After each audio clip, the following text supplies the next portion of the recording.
After repeated attempts to stoke up a debate at the United Nations Human Rights Council in Geneva, Pakistan suffered one blow after another.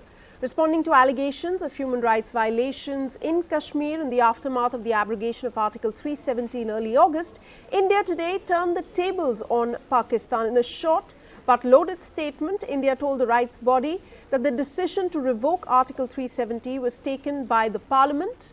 These were sovereign decisions, which is entirely India's internal matter, adding that basic services are being eased gradually and the government is taking affirmative action by adopting progressive policies to promote socio-economic equality and justice in Kashmir. Sudhanshu Mittal joins me from the BJP. Ambassador Suresh K. Goyal here with me in the studio, along with Pathikrit Pine, who is a strategic affairs expert.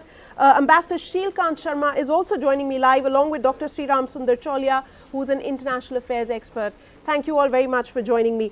Dr. Chaulia, here's what Pakistan has done today. It's come up with this another sham of a dossier in which it has unverified pictures, unverified names, some random names along with some facts and figures, that it wants the UN to believe that those pictures and all those names are true and done with a lot of research, and a lot of work has been put into it. But it also gives a lecture to India about rights, liberty and security. Do you think that with this statement, India has been able to send a clear message to not just Pakistan, but to the world at large? We just heard Donald Trump's statement once again talking about hinting toward another mediation. And then we also have this UN chief's statement as well. Well, Sana, I think the UNHRC is a body where, even though it is a governmental organization, intergovernmental one, there is, a considerable room for individual countries to, project their, hobby horses. So, Pakistan is trying to use this, and you're right that it's mostly fake news. And we know most of the videos and the images are concocted. And nowadays, it's so easy to Photoshop and do so many things to put forward a so-called narrative about a crisis or about major human rights abuses anywhere in the world. But I think it's precisely because of this technological jugglery that more and more countries are wary of buying these kinds of presentations. So if you look at the 47 members of the UNHRC, I don't think a majority or even a sizable minority, for that matter, is going to be swayed by these arguments. Procedurally speaking, Pakistan can ask for an extended debate if they can get half of the members. If it has a larger support, it can even table a resolution and call for a resolution. None of this is happening. So it clearly shows that they don't have the numbers on their side. And, their only hope was China and the OIC countries, as usual. And even within that, we know that not all the OIC countries are with them. Most of the African bloc, there are 15 members in UNHRC who are going to be with India, primarily, because we have such strong South-South cooperation and developmental partnership links with these countries. And similarly in Asia, similarly in the Latin group, and even the Europeans have been working hard. So I think the credibility is lacking on the part of the Pakistani case. You are absolutely right. And the credibility of the accuser, Sana, is the main element in these kinds of, when human rights is weaponized and politicized, people say, who is the one casting the stone?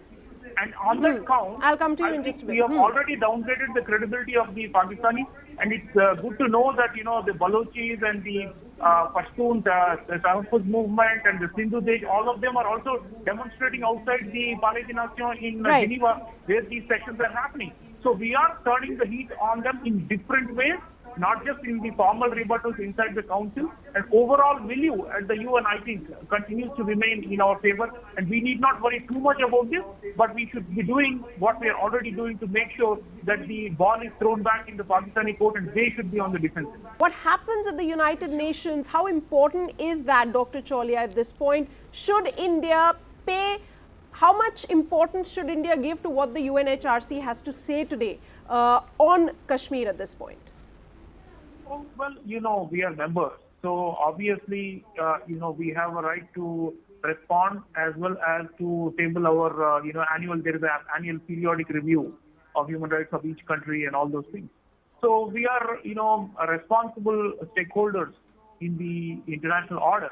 And so we are part of this process. And I don't think we should shy away from it. In fact, we are not. But one thing, Sana, is going back to the Pakistan, the locus standi point, the Freedom House, which ranks countries by political and civil liberties.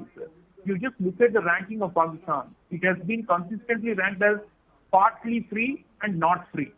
That is the ranking of Pakistan. India has always been fully free. And if you want to break it down further, they talk about the Pakistani POK and they say not free. That is the ranking of Freedom House. Indian Kashmir J&K is partly free.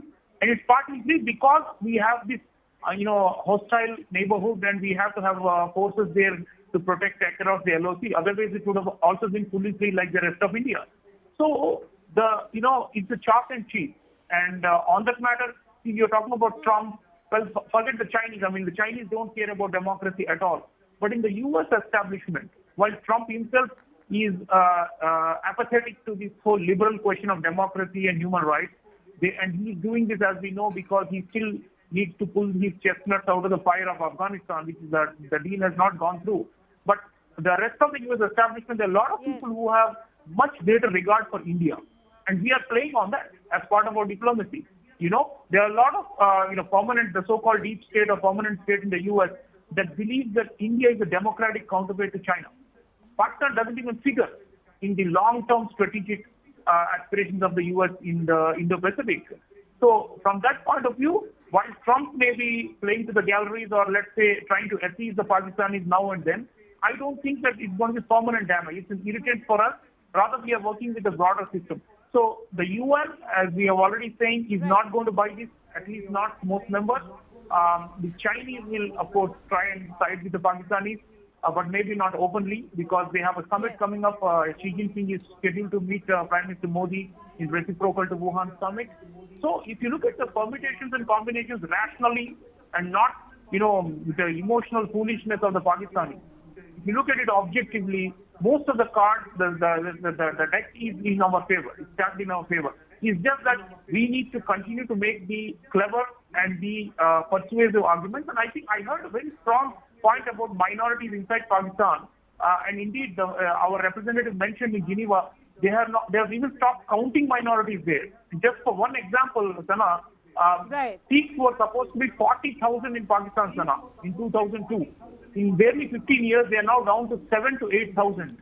So there is a kind of a, silent genocide that's going on of many minorities, not only Ahmadiyya, the Sikh community. And therefore, disconnect between what Pakistan says and what it does. Back to Sreeram Chaulia, things look quite bad actually for Pakistan because it's lost all sorts of support, especially after Pulwama, and it's trying desperately to come up with a new set of tricks at this point, but not being able to do so. What will this mean? Will this mean for more trouble for India? Because an unstable Pakistan, as we've been talking about and highlighting how important it is to have a stable neighborhood, but we can't seem to have that because of Pakistan and now with Imran Khan at the helm.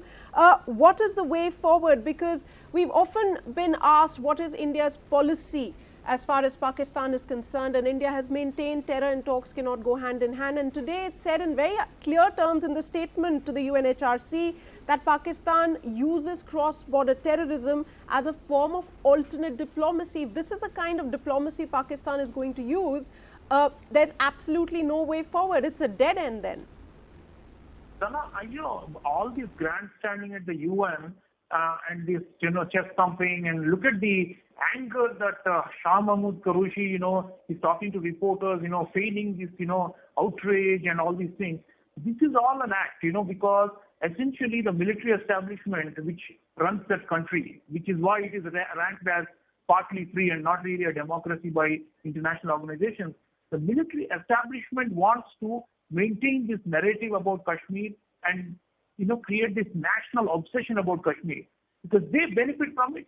You see, the ultimate, to go back inside the domestic arena in Pakistan, for the military to continue to dominate as it has done for 7 decades, sometimes formally, sometimes informally, they need this Kashmir thing. It's like a, talisman for them by which they can retain the, dominance over the economy, over the politics, and over foreign policy making.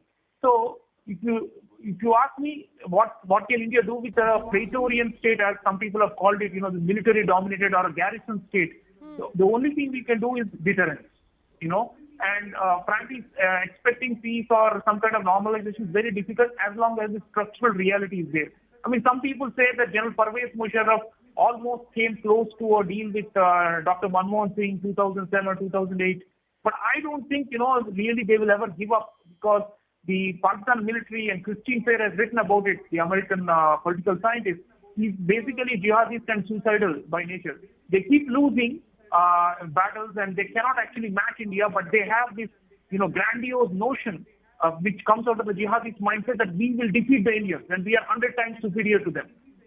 So that it all boils down to that, Sana. So as long as that, for a country that is grappling with a lot of crises back home, Dr. Chaulia, at this point, to thank you all very much for joining me on this edition of India Ahead at 9. I'm Sana Khan. Thanks for watching.